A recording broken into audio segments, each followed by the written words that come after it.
Siguen circulando rumores en Europa de que Rusia podría invadir los países bálticos antes de finales de 2028. Hoy vamos a analizar bien este tema. Vamos a verlo. Antes de eso, si presionas el botón de suscripción, podrás ver las noticias internacionales más rápidas del país. Por favor, presiona el botón de suscribirte una vez. Según un informe del Financial Times del Reino Unido, Kaspars Budans, jefe del Estado Mayor de Defensa de Letonia, declaró que el Kremlin podría tomar una decisión antes de finales de 2028. Por supuesto, desde antes, varios países europeos, incluidos Alemania y Dinamarca, así como agencias de inteligencia, han estado advirtiendo que Rusia podría emprender acciones militares contra Europa en el futuro. La razón por la que estas declaraciones llaman la atención es porque presentan un momento relativamente específico.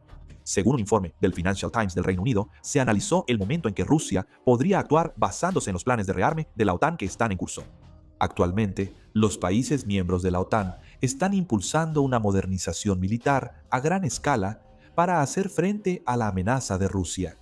La expansión de las redes de defensa aérea, el fortalecimiento de la capacidad de ataque a larga distancia, el aumento de la fuerza de drones, la ampliación de las instalaciones de producción de municiones y el refuerzo del frente en Europa del Este se están llevando a cabo simultáneamente. Sin embargo, estos planes no se traducen en poder militar inmediato tras su anuncio. Se necesita bastante tiempo para producir nuevo equipo, entrenar a las tropas y completar su despliegue en el campo de batalla. De hecho, los funcionarios militares europeos consideran que los efectos de la rearmamentación en curso se harán evidentes antes de 2019. En otras palabras, desde ahora hasta finales de 2028, la OTAN estará en una fase de transición durante el proceso de rearmamentación. El general Budans considera que este es el periodo en el que Rusia podría prestar más atención. Esto se debe a que, si Rusia intenta poner a prueba la capacidad de respuesta de la OTAN o emprender una nueva aventura militar, podría resultarle más favorable hacerlo antes de que la fuerza militar europea esté completamente fortalecida. En particular, los países bálticos comparten frontera directa con Rusia o están cerca del territorio ruso de Kaliningrado. Geográficamente, también son la línea del frente de la OTAN. Y para ser sincero, si Rusia realmente se prepara para la guerra, estos países son considerados como objetivos relativamente fáciles de ocupar. Por eso, siguen surgiendo comentarios sobre si Rusia podría invadir los países bálticos debido a sus ambiciones. Pero, por supuesto, seguramente hay personas que encuentran esto extraño. Yo también lo pienso. Para Rusia, ampliar el frente en la situación actual sería prácticamente un acto suicida. Rusia ni siquiera ha podido terminar adecuadamente la guerra en Ucrania, e incluso ha llegado al punto de permitir una contraofensiva ucraniana. Por eso, no tiene sentido que haga una apuesta aún mayor atacando a los países bálticos. Encontré un medio extranjero que ayuda a entender este tema. El Wall Street Journal analizó que el estancamiento actual en el frente ucraniano podría hacer que Rusia actúe de manera aún más agresiva.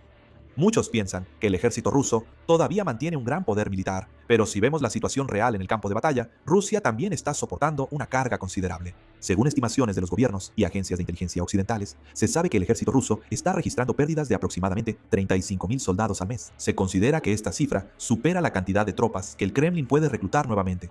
A medida que pasa el tiempo, la carga de reponer las tropas solo aumentará y el costo de llevar a cabo la guerra también seguirá creciendo. Además, la seguridad del territorio ruso también ha cambiado mucho en comparación con el pasado.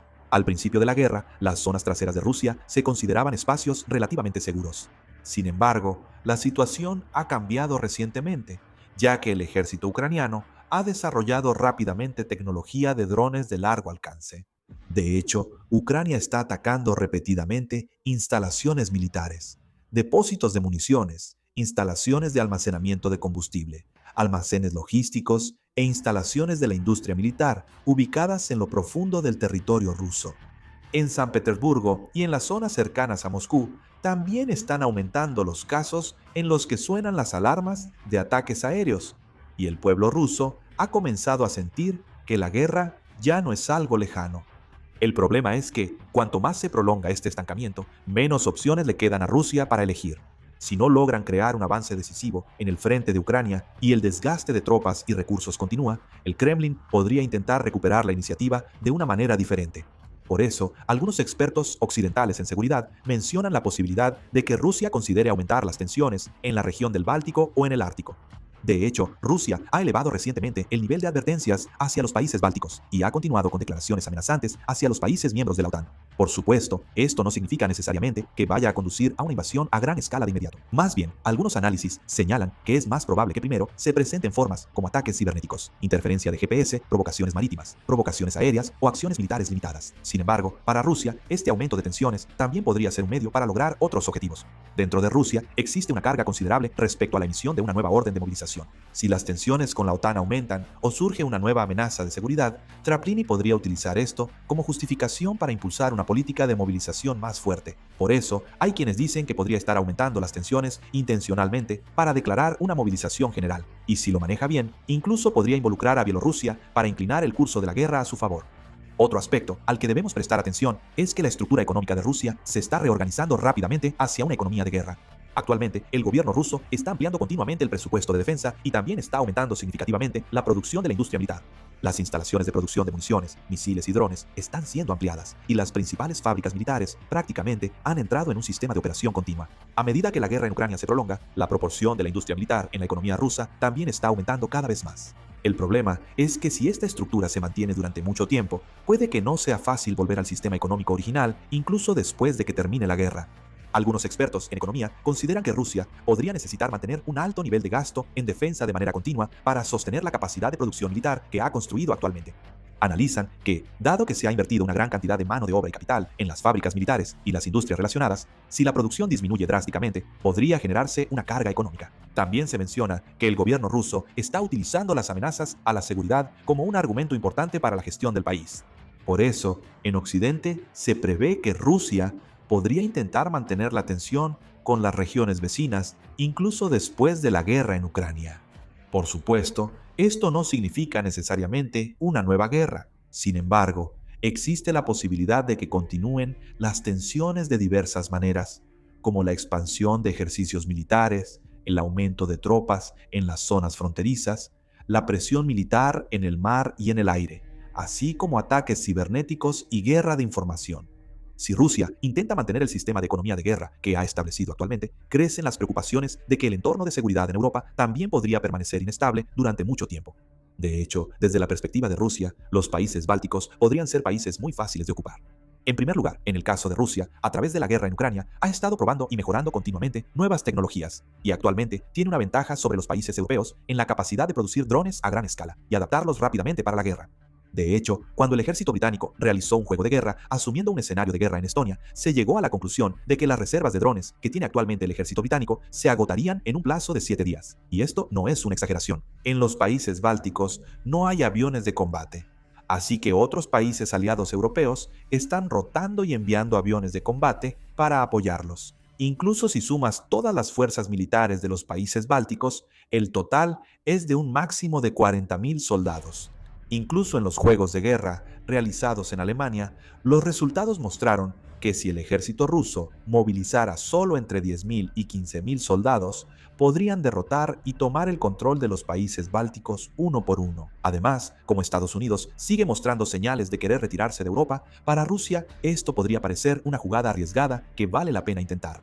Por supuesto, Europa y la OTAN no están simplemente observando estos movimientos sin hacer nada. Están reforzando significativamente sus capacidades de defensa fronteriza, especialmente en los países bálticos, y están invirtiendo enormes presupuestos en la construcción de instalaciones defensivas para retrasar al máximo el avance del ejército ruso en caso de emergencia.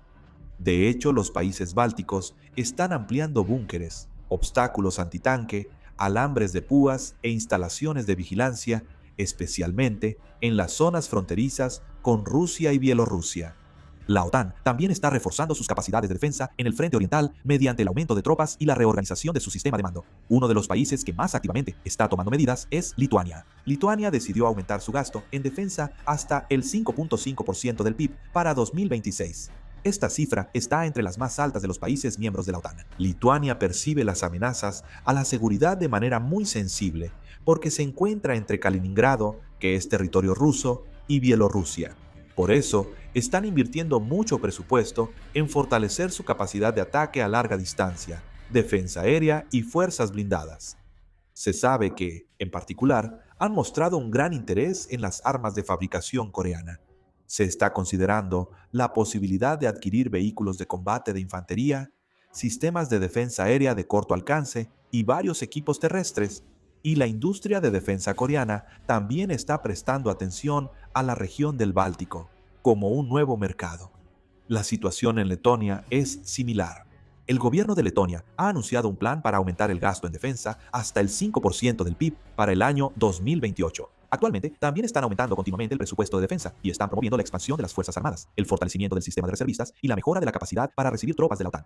En particular, Letonia muestra una gran cautela no solo ante amenazas militares, sino también ante la guerra de información, los ciberataques y las campañas de influencia sobre la opinión pública, ya que se encuentra en una región donde la proporción de población de habla rusa es relativamente alta entre los países bálticos. Estonia ha preparado una estrategia de respuesta en tiempos de guerra más concreta. El gobierno estonio se está preparando para que, en caso de emergencia, el país pueda mantener sus funciones durante al menos 30 días, incluso si el apoyo externo se corta por completo. Ya han establecido planes para mantener el suministro de energía, alimentos, combustible, comunicaciones y el sistema de atención médica. También se recomienda a la población que prepare suministros y planes para poder sobrevivir por lo menos 7 días sin ayuda del gobierno. Además, Estonia está asignando su presupuesto de defensa para 2026 al 5.4% del PIB, lo que representa el mayor fortalecimiento militar desde su independencia. Este tipo de acciones muestra el nivel de amenaza que actualmente perciben los países bálticos. Si solo consideramos la población y el tamaño de la economía, son países demasiado pequeños para compararse con Rusia. Pero cuando se trata de seguridad nacional, lo consideran la máxima prioridad. De hecho, después de la invasión rusa a Ucrania, los países bálticos han estado llevando a cabo rápidamente varios entrenamientos y estableciendo planes de defensa en previsión de una posible guerra. Todavía no se sabe si Rusia tomará medidas reales. Sin embargo, los países bálticos y la OTAN están fortaleciendo su preparación considerando incluso el peor de los escenarios. Esto significa que el entorno de seguridad en Europa está entrando en una fase mucho más tensa que antes.